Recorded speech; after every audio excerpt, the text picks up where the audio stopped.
He's also a college professor, engineer, research scientist in the fields of magnetics, monotonics, history. He's lectured in over 200 places, so we're really privileged to have him here tonight in Tubman City.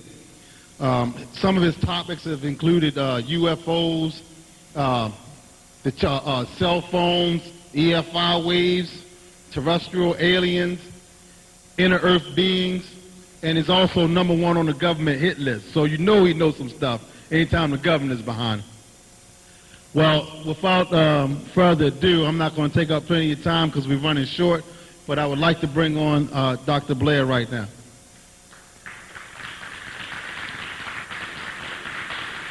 Thank you again, Brother Hong. Thank you, sir. Thank you, sir. Thank you.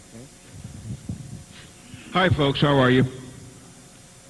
I'm glad that this huge throng of people came out, but at least you're there in numbers in the consciousness of, and I'm very happy and grateful that Reality Speaks Charles Woods and so have invited me to speak with you tonight, and that you took time out on a Saturday night, which is always things can be done on Saturday nights, to spend some time with me.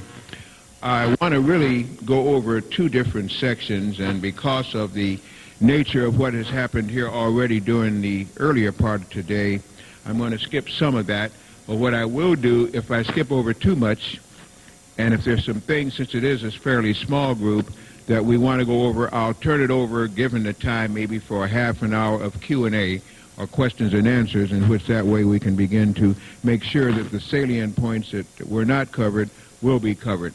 Let me first of all say, as you know, that Brother Alik Shabazz, again Malcolm X, people during this month have not only given their lives, but given their future, meaning by that, many of these men were very young when they passed, which means that they had a bright future ahead, but because of principles and the ability to state what needed to be stated, and tonight that things that are being conformist would be easier way to get out, but that's not the way to go anymore. We're in a time on this planet, as far as I'm concerned, it is a very much of a turning point.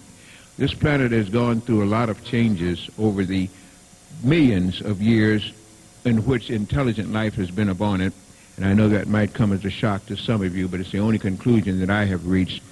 They have found a natural, to quote, unquote, the anthropologists and historians who are doing the digs, a natural nuclear reactor in West Gabon, Africa, that they carbon date at least 500,000 years old. It could have been 500 million years old. It wouldn't have mattered because it was something that should not be. It's one of those artifacts that are there that stare you in the face and you have no explanation for it. When they said natural, I began to automatically pique my interest. I said, okay, let me go out and find out when they say a natural nuclear reactor. Well, what is happening now, and this is current, and you might remember this, in Gabon, Africa, West Gabon, there's a 5-mile area which is releasing magnetic energy. I'll repeat that. In Gabon, West Africa, as we speak, there is a 5-mile area that is releasing magnetic energy. That simply means that magnetism is coming up out of the ground. It's going up into what they call the atmosphere. And there's supposedly 7 layers of atmospheres. What their names are is not that important, but it means it's going way up. What is happening is that magnetism is beginning to interfere with the nations of Earth satellites. The nations of Earth satellites, prediction, you heard it being said now, will begin to fall out of the sky. Some will begin to get short-circuited and begin to transpond things that they're not supposed to and do things that they're not supposed to. And these are very dangerous times, if no more than for that. Remember, you heard it here now. If you remember, day before yesterday, United States Navy supposedly shot down a huge satellite as big as a bus because it contained formaldehyde and other poisonous nutrition and things that would be very bad, and almost went into another world war. I don't know if you realize that or not. Because when they shot this thing off, it had a scattered rocket load. In other words, it went off, then it scattered particles. which means if the impact missed it, these particles would then knock it out. Supposedly it was successful. The Russians went on red alert. The Chinese went on red alert. The French went on red alert, even though supposedly they were told this was going to be done. Because it was supposed to crash, and if it crashed, it might have been over a city. It might have been anywhere. So to stop that, they knocked it down. What they didn't tell you was why it stopped. I just gave you, to start our whole presentation tonight, one of the reasons it may have stopped. And you're going to hear more and more of that happening as our Earth is beginning to fight back on all these electrical towers that are everywhere. Now, I would love to get right into that, but I did promise that I wanted to go over a few things about black history, but this is present history that will be black history in the future. When you understand later on, when that satellite went down, they won't tell you it's because of energy coming out of Africa that is coming up now into space and beginning to disturb everything that's running on electricity. Another statement I want to make: electricity is slowed down magnetism. Above electricity and magnetism is what is called orgone energy. Now, those are bad words. You don't want to say orgone out here to this government and research scientists, because orgone means original. It's organic. It's orgasm. It's organic. It's organic people. And of course, they refer to those kind of people as original people.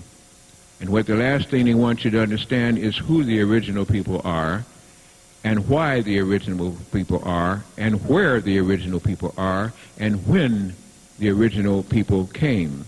None of that will they teach you. But you do hear a word that's used a lot. It's called aboriginal. Never use that word aboriginal if you are indigenous to the planet. Why? Because it means to abhor the original person. Aboriginal means to abhor the original. To abhor means to hate, to envy, to covet, to dislike. Consequently, the word aboriginal means that you have a dislike for the original person. And the original person, of course, is a person with melanin. It's been proven so many times now that if necessary, I won't spend the time with an audience like you to go into that, but nevertheless. What is also very interesting is those who would say that the black man has contributed very little to the planet may be right, because there'd be no planet without the black man. So you don't go contribute to something that you had an original part of, and he owned at one time on our planet, and we can say almost no more than about 50,000 years ago, you couldn't stay on the surface of this planet if you were not black.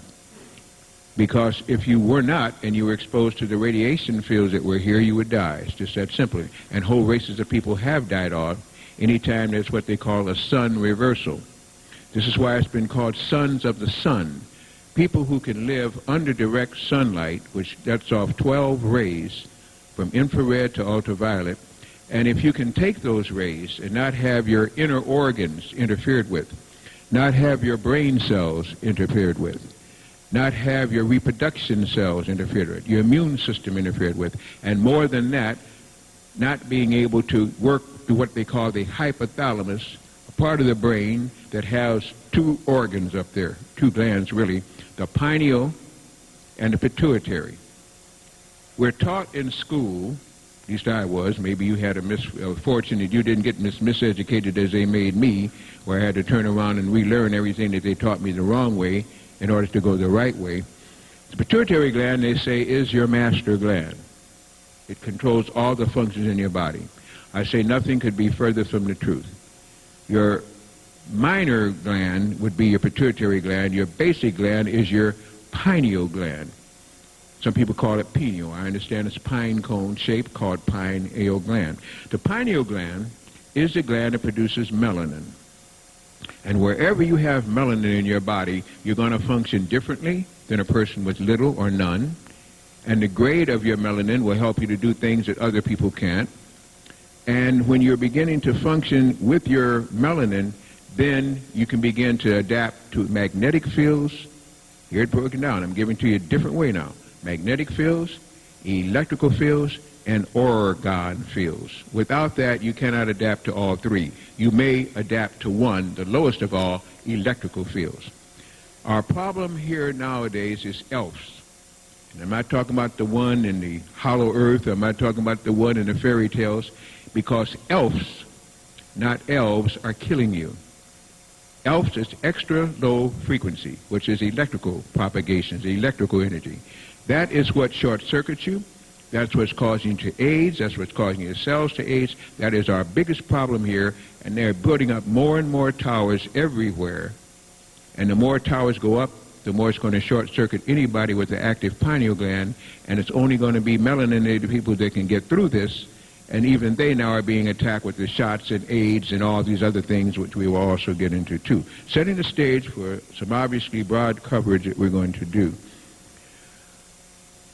There was an anatomy book and a physiology book, both that stated something along this line, to paraphrase it, that the pineal gland is an atrophied gland of very little usage and really not even necessary to discuss.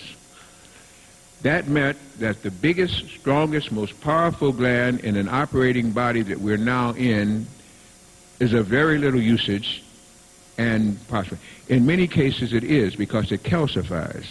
And it calcifies anytime you expose it to drugs. I didn't say to herbals.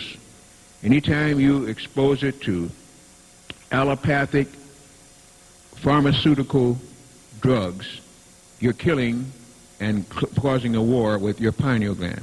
When you use homeopathic and nutraceutical products, herbs, leaves, roots, things that are natural, things that contain sunlight, now it begins to amplify and work correctly. It is the gland that lets you tan, the gland that lets you blacken, the gland that gives you your psychic ability, the gland that produces serotonin by which you can get calm under situations, can sleep at night without taking other drugs. It is a master gland that when something goes wrong in your body, it chemically organizes it, analyzes it, and then sends a direction to the pituitary gland to start mass producing all these various hormones from the various things that we do. It does not like synthetic. I will repeat that once more. It does not like synthetic anything. Synthetic things are made in a laboratory to act like what would be a natural thing. If you are a natural person, you cannot use synthetic things without an aberration, a problem, something else happening within that system, and many things are happening within our systems now that are wrong. Very bad. We have genetically modified foods everywhere. We have water that is full of fluorine, chlorine, and 38 different kind of things in most of the places. And in fact, if you're coming, unfortunately, again from the Ohio area, it has more than the rest of it. And even in Chicago, where I come from, which supposedly has one of the best filtration plants around, they're still putting 38 different chemicals in to try to kill off bacteria.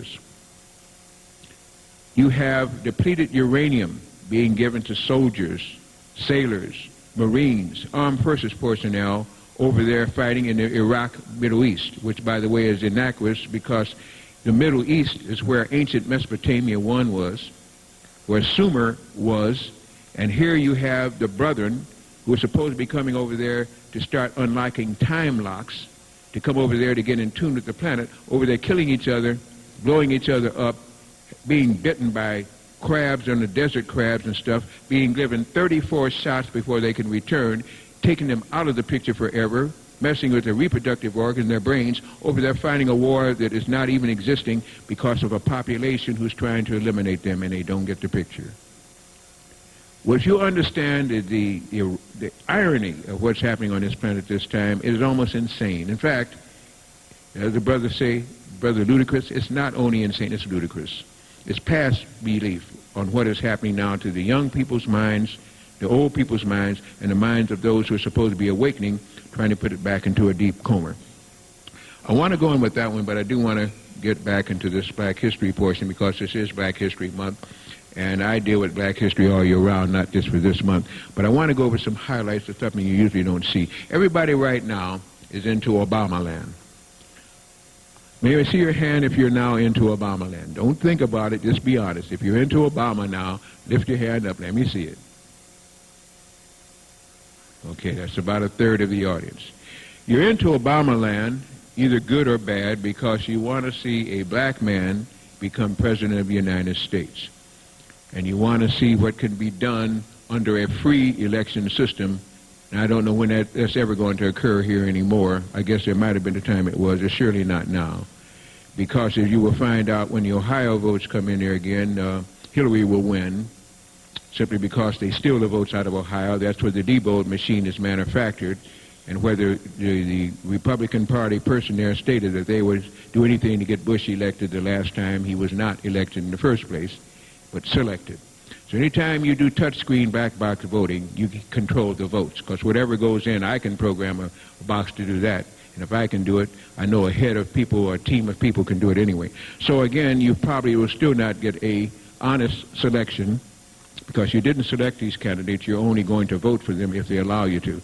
This is something that is very bad at this time, because if history repeats itself, we're in for a dire run coming up here in 2008. And with the coming selection again in November, it's going to be quite a crisis time. Let me first of all say that when you see Obama, you're seeing Alexander Hamilton.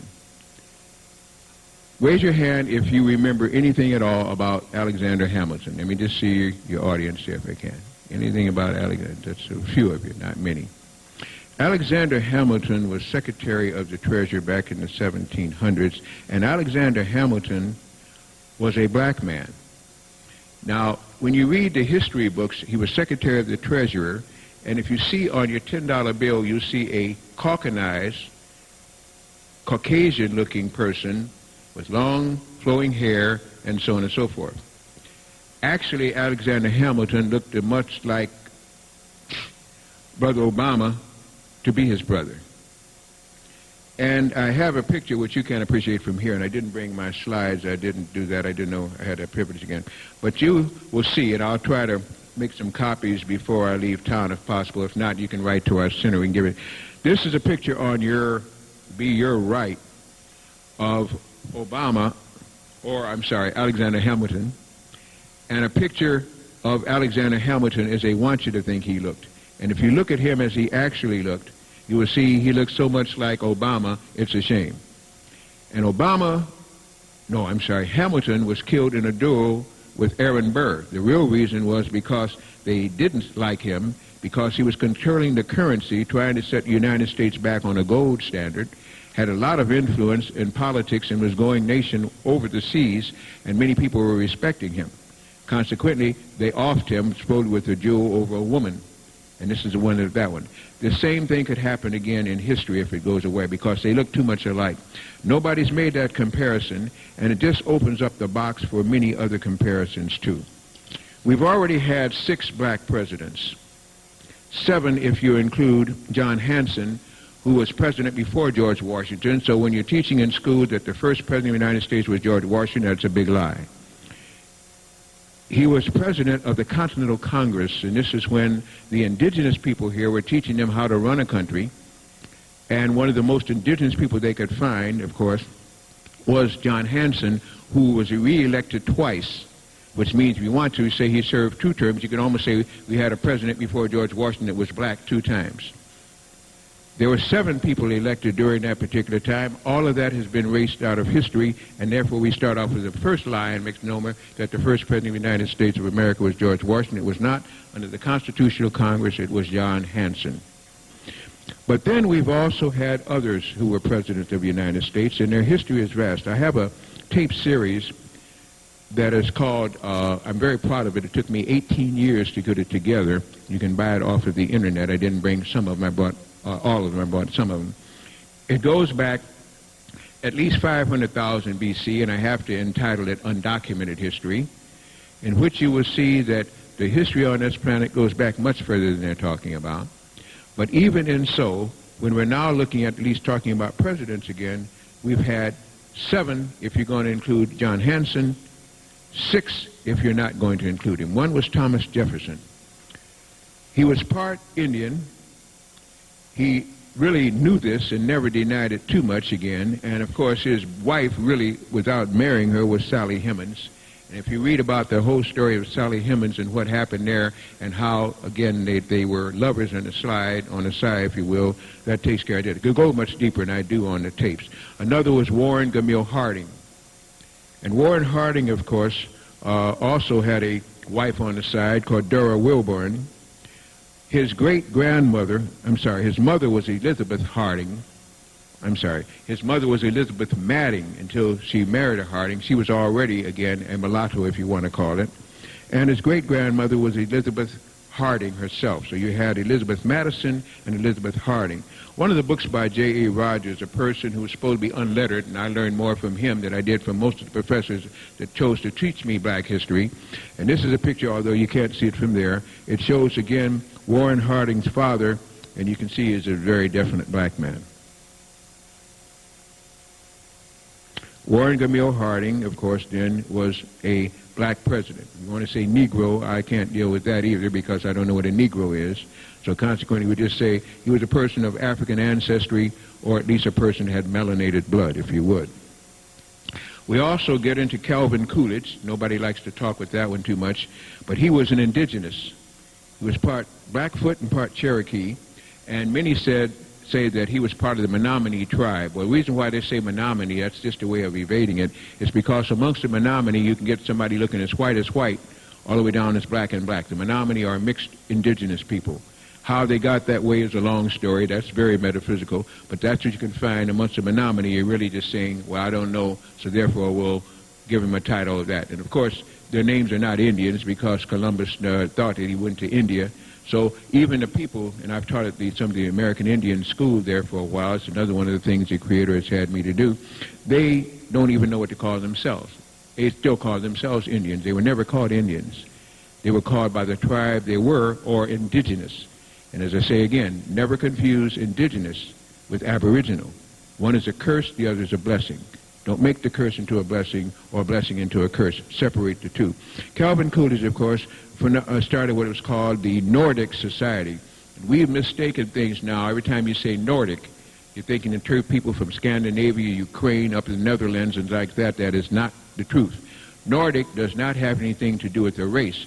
It has to do with the territory.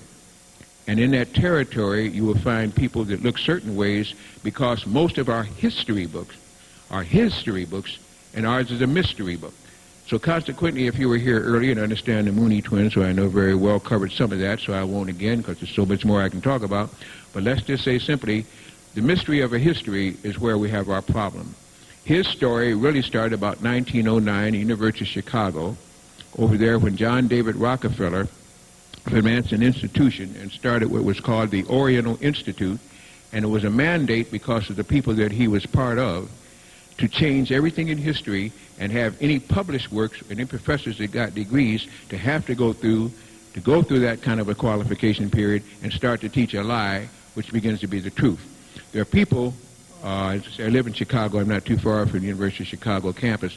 There are people who come from the Orient that are called Orientals that actually come there looking for skeletal remains or some kind of history for themselves, and they leave there puzzled because they go to the Oriental Institute and they can't find Orientals. Well, that's a collective way that they have now hidden what's supposed to be there, and supposedly they granted the first degrees in Egyptology from that place, and Egyptology, through Sir Flinders Petrie, was now said to be a study, as they told it, to find white history, which there was no trace of. The white history stopped at 312 BC with the invasion again of the so-called Greeks who could not read, could not write. And the reason why the term Greek for me was used was because nobody could understand what they were saying. They had sacked Persepolis, a place that had beautiful architecture, art, and everything else. Since they had no religion, no art, and no history, why would they then build supposedly the Alexandrian Library? Another lie. It was called the Library at On.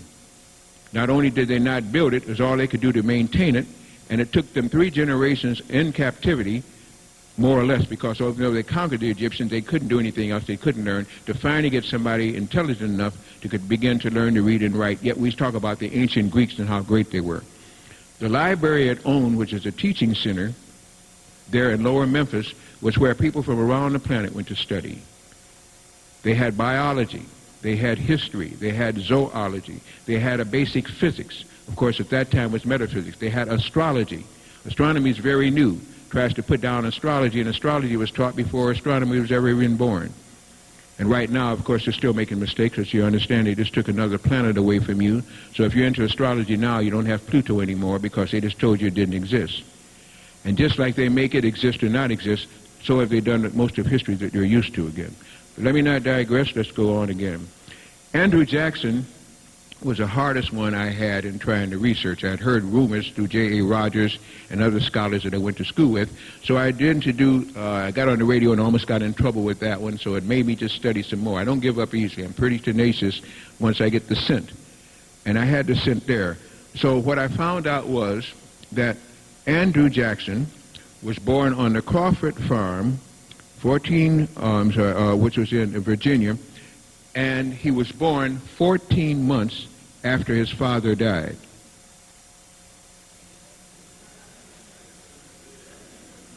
Oh, you laugh. I knew you're out there. What's wrong with that? I mean, it's just a gestation period, isn't it?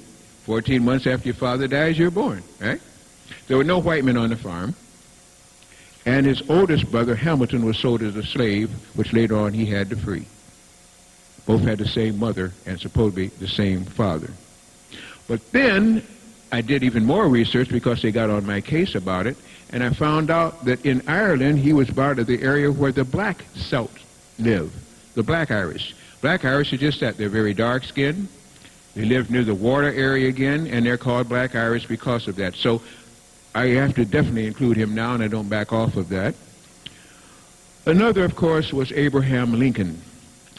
And, of course, the famous thing, freeing a slave or sailor, Yoden, and by God, filled the slaves. Well, he should have been because he was one. In fact, the swarthy texture of his skin, which simply means colored rather than texture, there were people who served him as servants who were lighter in complexion than Abraham Lincoln was. One of the reasons he was assassinated was because he was black.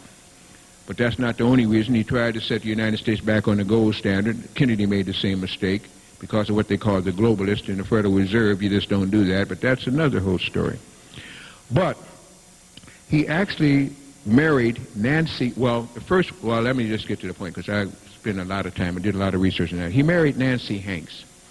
And Nancy Hanks' father was a black man. Mother was a white woman.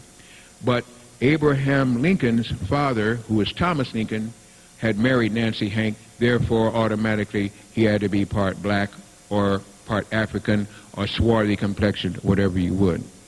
Her mother was Lucy Hanks. Pictures of Lucy Hanks are everywhere. No doubt his mother and his grandmother were both black people, black women. The last one that I want to deal with is Dwight David Eisenhower. And Dwight David Eisenhower, who warned us about the militia takeover and told you about the industrial complex and better watch it again, he should very well know. Dwight David Eisenhower married a woman, his mother, he was Dwight David Eisenhower. David Eisenhower was his father. Dwight was him. Dwight had married what they called the Aleutian Brethren. These were a group of people who believed in interracial marriage because of religion, that all people should be one. And I have pictures of that. I didn't bring it. I don't like to travel with stuff nowadays. I get stopped almost everywhere I go. So that's one that will stay there. I would have brought a replicate, but I said no, I didn't. But that can be gotten, again, through our website, or if you want to contact the Medical Center itself. So you've named at least 6 right there. And I will simply say I go into great detail on a tape. And as I told you before, I have 7 tapes that could encompass the black man's history on this planet. I know of no one with 7 tapes covering all that. The Nubian Egyptian empires. It deals with the black presidents. It deals with the 18th dynasty Egypt, which is one that everybody should remember because that was the last time when extraterrestrials and terrestrials mated and ruled a kingdom over in Egypt. That's what the Great Pyramids were based about, too. They've told you all wrong on the Great Pyramids until recently because they told you it was a burial place, and there's not one pyramid over in the Giza Plateau that was ancient that was ever used as a burial ground. You've had some lesser kings that tried to emulate that, and it was buried there. It was not. There was generators. There was Oregon energy generators, and that's why they're coming active again. If you've been over there recently, you'll find out there's a humming and a beat in the ground around there. The first thing you have to adapt to when you now go into modern Egypt is staying asleep at night with that boom, boom, boom. It's like a humming going on there.